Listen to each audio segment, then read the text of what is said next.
From taking over Vice City to delivering pizzas like Spider-Man? This is the Grand Theft Auto Vice City Definitive Edition Platinum. God, this is such a vibe.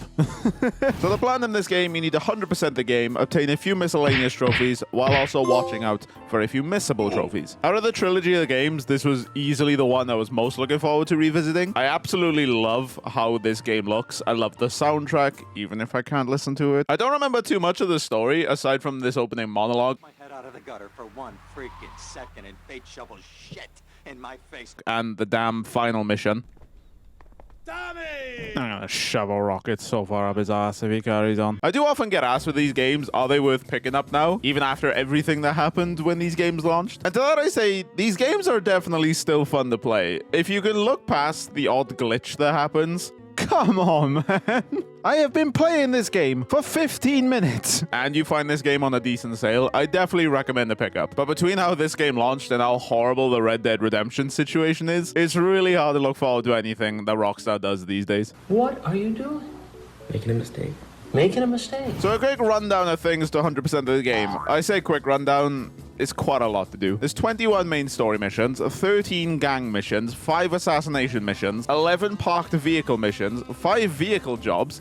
You have to buy all the properties. You have to complete all the asset missions that the properties give you. You have to do all the races. You have to rob every single store in the game. You have to do 3 of the stadium events. You have to complete the shooting range challenge. Do 35 rampage missions, which I hated them in GTA 3, and I hate them now. 36 unique stunt jumps, and 100 hidden packages collected. I'm looking at this to-do list like Donald Trump looks for a mugshot. A lot to do, so let's just get started. The game starts us off at a drug deal, but of course, in classic fashion, the deal goes south. And now we owe the boss man, Sonny, a lot of money.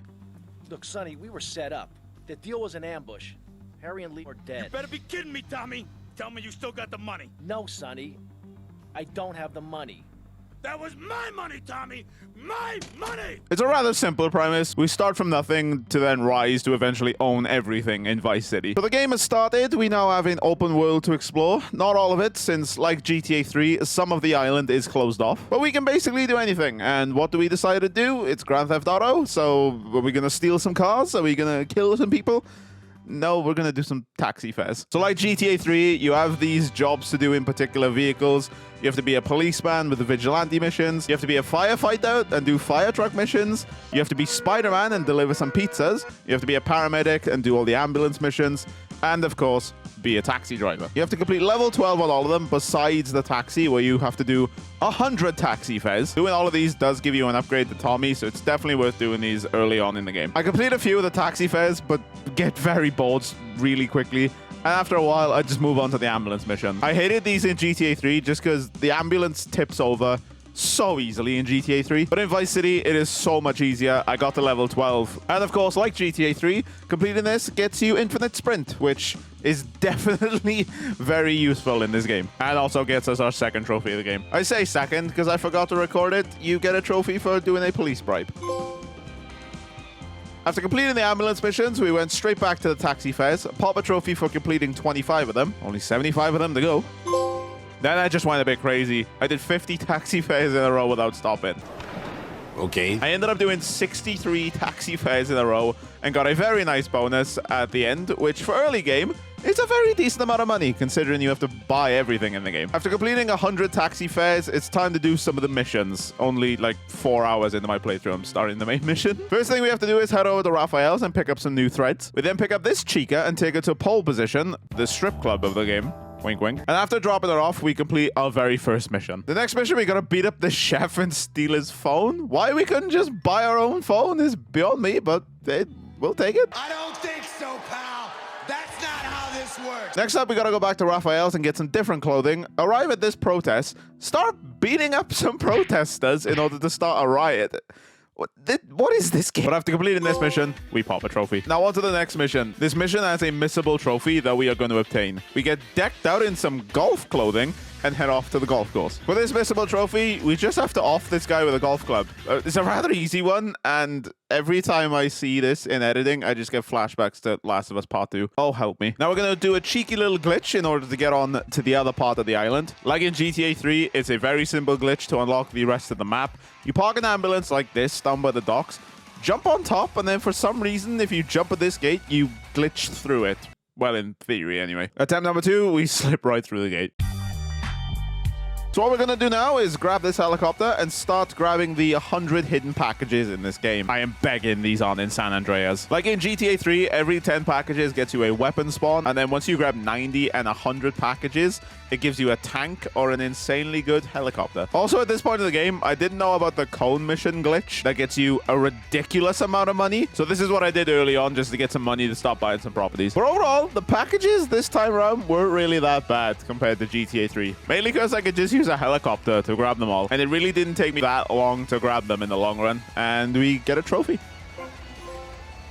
Now on to another missable trophy. You need to kill all the hostile NPCs in this mission using the RC chopper blades. It's a really easy one to do. You basically just ram them and they die instantly. It's a very easy missable trophy.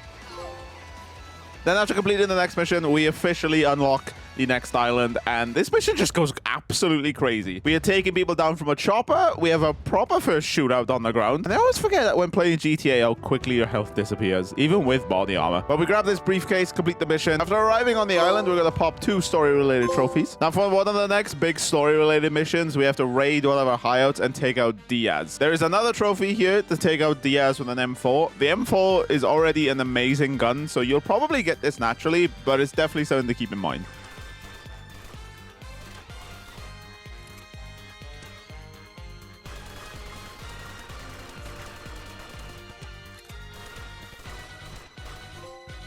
All right, now that we pretty much own Vice City, almost anyway, places are now not paying for protection. So we got to go to the shopping mall and shoot out some windows. My livelihood destroyed. Now, to 100% of the game, as I said earlier, we have to buy all the properties in the game. Now, in order to buy the strip club, quite bizarrely, you have to have a dance for 5 minutes. But we are gamers. We do not need this filth on our screen. And I now get a chance to play with my new purchase. And then as soon as we leave, we literally complete the mission. Imagine that being a mission. Having a lap dance for 5 minutes. Insane. Now time for the mission I had the hardest time completing. The damn bank robbery mission. This is one of the asset missions you have to do. And just don't do it early game. Just don't. The amount of enemies that you have shooting you all at once at certain points is kind of ridiculous. And when the vault is unlocked, you need to hold out in this room for what seems like an eternity. Then when you leave the bank, you have to get into a car and escape. And the amount of cops outside is insane. And if one of them comes up to you and opens your door, you're just screwed. But once you escape and go up the road to a pay and spray, you're done and completed probably the hardest mission in the game. We made it. We're rich. Rich. Now on to this damn mission. You have to complete this mission without falling from the rooftops to get a missable trophy. It's implied you have to complete this mission on a bike, but you really don't have to. If you have a chopper here before the mission, you could just jump in the chopper and fly to all the checkpoints, making it comically easy. Now on to the taxi fare asset mission. I just love how stupid and hilarious this mission is. So first you have to blow up these taxis. It sounds fair, I suppose. Then randomly, the entire taxi posse rolls up, and you have to just drive around in a circle for 1 minute to survive. But then this monster rolls in. Oh, it's the boss taxi.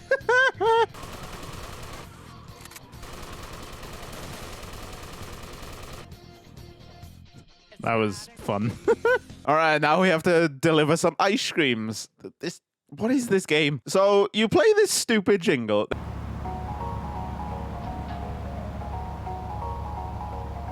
And people run over to your truck and buy some cherry poppers. Also, if you do this for a certain amount of time, police will start chasing you.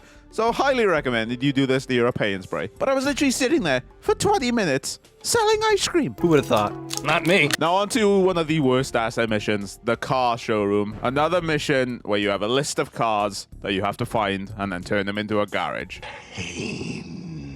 This was awful in GTA 3. And it's awful in Vice City. 3 hours it took me to get all those cars, and I hated every single minute of it. Whether it was one particular car that just wouldn't spawn for whatever reason, or just constantly looking up fixed locations for the cars and then them not being there. I just hated it. And once again, I am begging this isn't in San Andreas. But after 3 hours, just give me the trophy. Now, because I've done the showroom also has races. There are 6 of them in this game. A very easy trick for the race is, before you start the race, you can just blow up the cars with a rocket launcher and then just drive to the end of the race. We then buy the docks and then unlock a trophy for owning 10 of the properties. Now on to the final mission of this game. This is the stupid Tommy mission. I don't like this mission. Enemies spawn from everywhere. At the start of the mission, we have to take a Lance because he sold us out, and a quick headshot with a sniper does the trick. And for Sonny, I just got bored of him killing me over and over, or enemies spawning behind me, so I just blew him up with a rocket launcher. And then after we roll credits, we pop the final mission trophy, but we are nowhere near done. We complete a few more asset missions and pop another trophy. Complete another mission that parodies speed, where if you go below a certain speed, the car blows up, and we pop a trophy. We use this RC plane to blow up some boats in the water. We pop another trophy for blowing up this building. A lot of these missions that are tied to trophies are asset missions that you have to beat to 100% the game, so I guess it's kind of natural progression.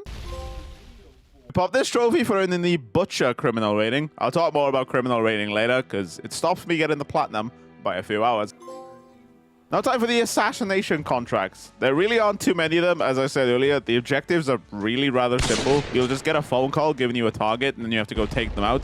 Nothing too crazy, and you do get a trophy by the end of it. We pop another trophy for completing the RC Bandit race. Really not too bad. Now onto this stupid bike mission. You need to get 24 checkpoints in 2 minutes, and some of these checkpoints are really tricky to get to. After a few tries, we are able to complete it with really not much time to spare. Now time for the infinite money glitch. So there are people out there that explain this a lot better than me, but basically all you're doing is setting a new best time every single time you complete the mission, and then that doubles your money reward every time, to the point where I completed this mission and it gave me 13 million for beating the mission. That sound. It sounds like the pitter-patter of money. All right, now it's time to finally deliver some pizzas. These missions work very similar to the ambulance ones, where you have to reach a certain amount of locations and drop off some pizzas. Then when you run out of pizzas, you have to return to the store and pick up some more. Each level you complete adds an extra location to go to. The mission's really simple. It does take a bit of time, but overall, it's very easy. Next up, the Vigilante missions. When you have this chopper, oh my god, it makes such easy work. I was worried it would be like GTA 3, where I would just be rolling around in a tank very slowly, but this chopper makes it unbelievably easy. You also unlock 2 trophies for causing $1 million worth of damage, which is quite funny. Next up, the level 12 Firefighter. And then after that, we rob all 15 stores in the game. As I said with the checklist, there is a stadium in this game that hosts 3 different events. You have Destruction Derby, you have NASCAR, and you have the bike obstacle course.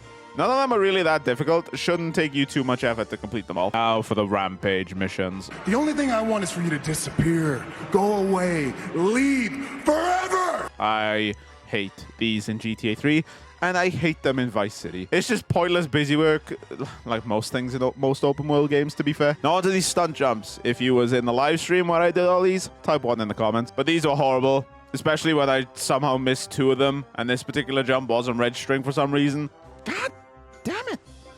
Oh my god. But that feeling of completing the final jump, it just won't be topped in any GTA game. I could platinum GTA 4, and I wouldn't have the same satisfaction as this stunt jump.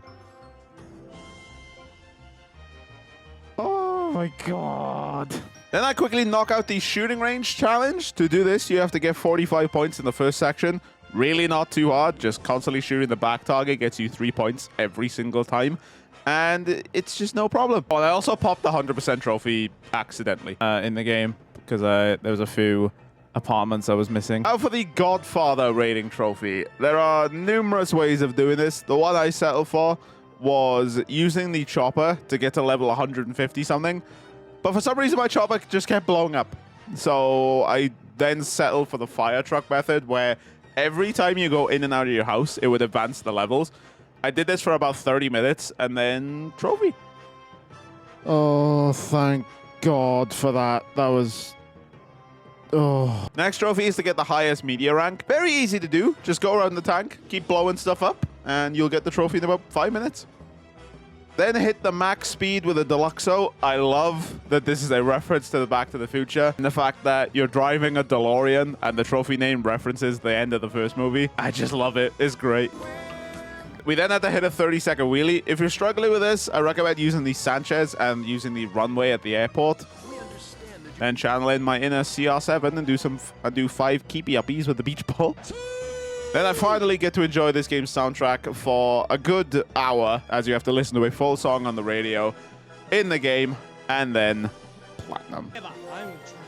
Oh, that was excruciating. Well, next game, San Andreas.